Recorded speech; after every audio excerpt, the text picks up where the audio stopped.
નમસ્કાર, હું છું પ્રિયા અને તમે જોઈ રહ્યા છો જનતા કી જાણકારી ન્યૂઝ। નજર કરીએ આજના સમાચાર ઉપર।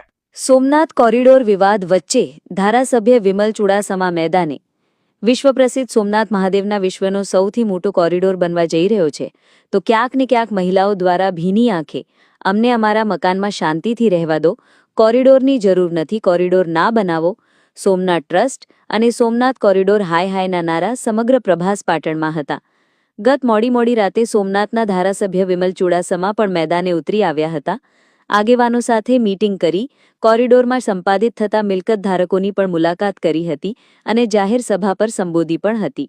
ધારાસભ્ય વિમલ ચુડાસમાની હાજરીમાં મહિલાઓએ ભીની આંખે વિરોધ સાથે વેદના પણ વેણવી હતી અને ટ્રસ્ટીઓ અને કર્મચારીઓને પણ આડે હાથ લીધા હતા।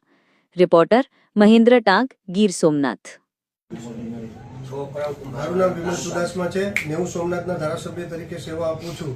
ત્યારે થોડા દિવસથી અહીંયા પાટણ મુકામે જે સોમનાથ દાદાનું મંદિર આવેલું છે તેની સામે રહેતા અને આવેલી હોટલો છે, એમને તંત્ર દ્વારા કહેવામાં આવ્યું કે આ જે જગ્યાઓ છે ત્યાં કોરિડોર મંજૂર થયું છે, એટલે ફેઝ 1 અને ફેઝ 2માં આને વાતચીત માટે મોકલવામાં આવેલા અને એ દરમિયાન ત્યાંના લોકો દ્વારા, મહિલાઓ દ્વારા આવેદનપત્ર દેવામાં આવેલું।